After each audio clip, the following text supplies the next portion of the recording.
आजकल जिसको देखो वो खुद का एनिमे सीरीज बनाना चाहता है, पर क्या आपको पता भी है एक एक्चुअल एनिमे सीरीज कैसे बनाई जाती है? एंड रिसेंटली इंडिया में एनिमे कंज्यूमर की संख्या काफी बढ़ रही है। डीमन स्लेयर की मूवीज ने कुछ ही टाइम में 100 करोड़ का कलेक्शन कर लिया, वो भी काफी कम स्क्रीन होने के बावजूद। तो इसके काफी हाईली चांस है कि फ्यूचर में एनिमेशन में काफी स्कोप बढ़ने वाला है। तो as a underrated animation tutorial channel ये तो मेरा फर्ज बनता है कि मैं आप लोग को भी एनिमेशन प्रोडक्शन के प्रोसेस से रूबरू करवाऊं। तो इस वीडियो में मैं आप लोग को न केवल ये बताऊंगा कि एनिमे कैसे बनाया जाता है, बल्कि हम ये भी देखेंगे कि क्या हम खुद का एनिमे सीरीज बना सकते हैं। तो आप चाहे एनिमे बनाना सीखना चाहते हो या फिर सिर्फ आप एनिमे देखते हो, ये वीडियो आप लोग के लिए काफी ज्यादा इन्फॉर्मेटिव होने वाली है। और इस वीडियो को देखने के बाद एनिमे को लेकर आप लोग का रिस्पेक्ट नेक्स्ट लेवल पे चला जाएगा। तो एक एनिमे बनाने के फुल प्रोसेस को मैं सिंपली 3 पार्ट्स में डिवाइड करता हूँ फॉर योर बेटर अंडरस्टैंडिंग। जिसमें फर्स्ट है प्री प्रोडक्शन। इसमें हमारी एनिमे के लिए स्टोरी फाइनलाइज की जाती है और मोस्टली एनिमे की स्टोरी मांगा, नॉवेल्स या वीडियो गेम से ली जाती है और काफी बार लाइव एक्शन मूवीज या हिस्ट्री से भी इंस्पिरेशन लेके स्टोरी बनाई जाती है। For example Vinland saga.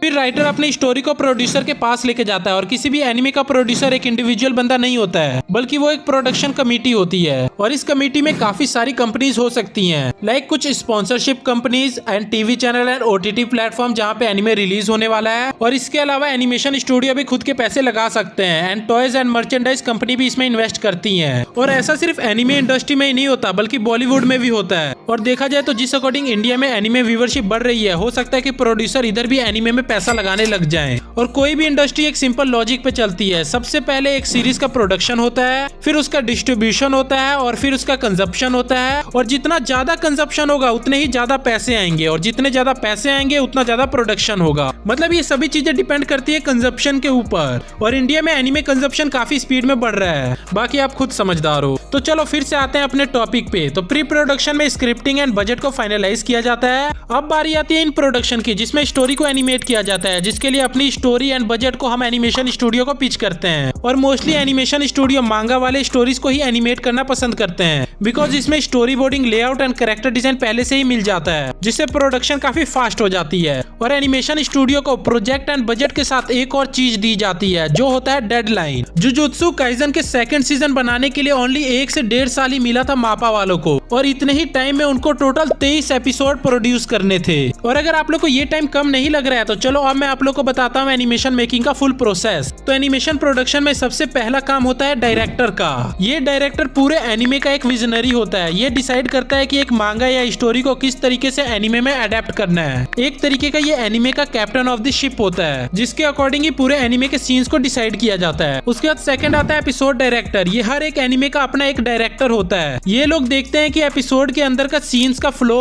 Pacing and animation बिल्कुल कंसिस्टेंट रहे। मतलब अगर एनिमे पूरा एक मूवी है तो एपिसोड डायरेक्टर उसके छोटे छोटे यूनिट का मिनी डायरेक्टर होते हैं और इनकी इंपॉर्टेंस काफी ज्यादा होती है। उसके थर्ड आते हैं हमारे स्क्रिप्ट राइटर और सीरीज कंपोजर। ये स्टोरी को एनिमे स्क्रिप्ट फॉर्मेट में लिखते हैं, डिसाइड करते हैं कि कौन सा सीन सेम टू सेम मांगा जैसा जाएगा और कौन सा सीन उसमें से स्किप किया जाएगा या फिर उसमें चेंज किया जाएगा।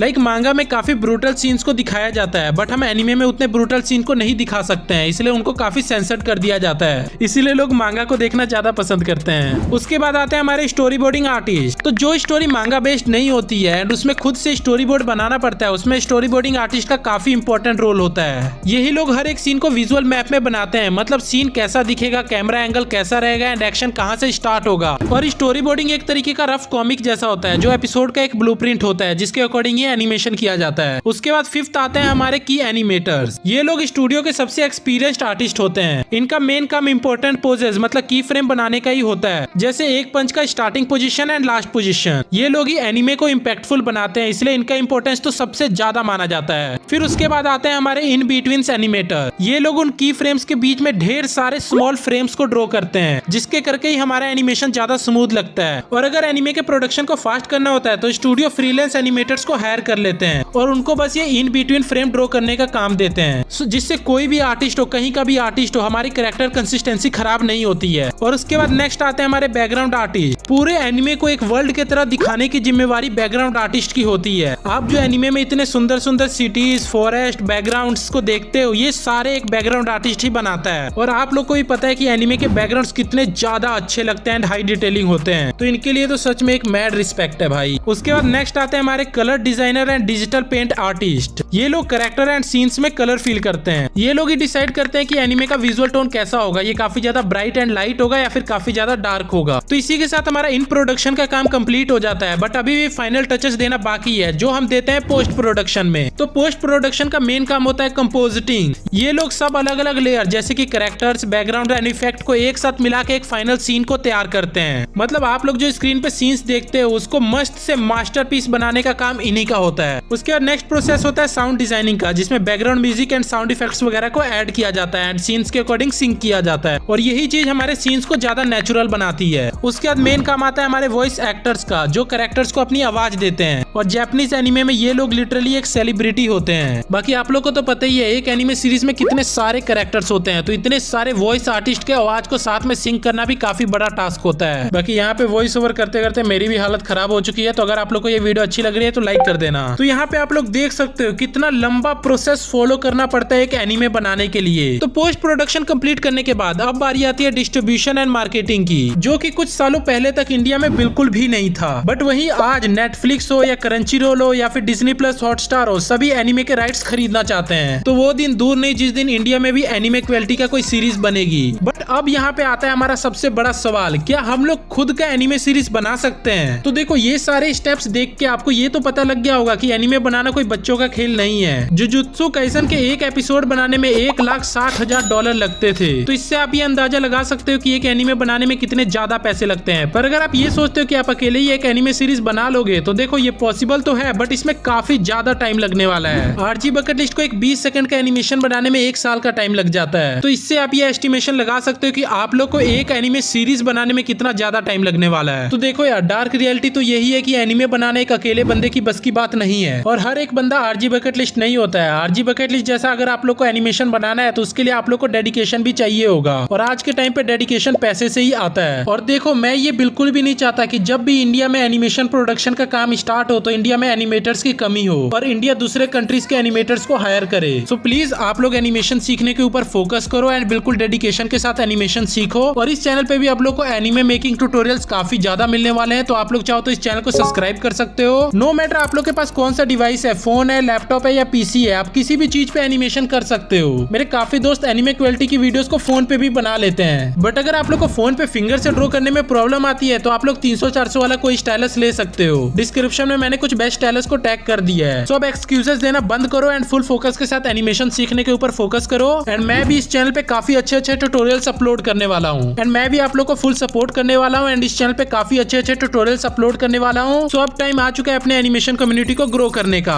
बाकी अगर आप लोग को ये वीडियो अच्छी लगी तो लाइक कर देना, एंड अगर आप लोगों ने वीडियो एंड तक देखी है तो कमेंट में एक हार्ट ड्रॉप कर देना, ताकि मुझे पता लग जाए कौन कौन मेरी वीडियो को एंड तक देखता है। और फोन पे आर्ट और एनिमेशन सीखने के लिए डू सब्सक्राइब।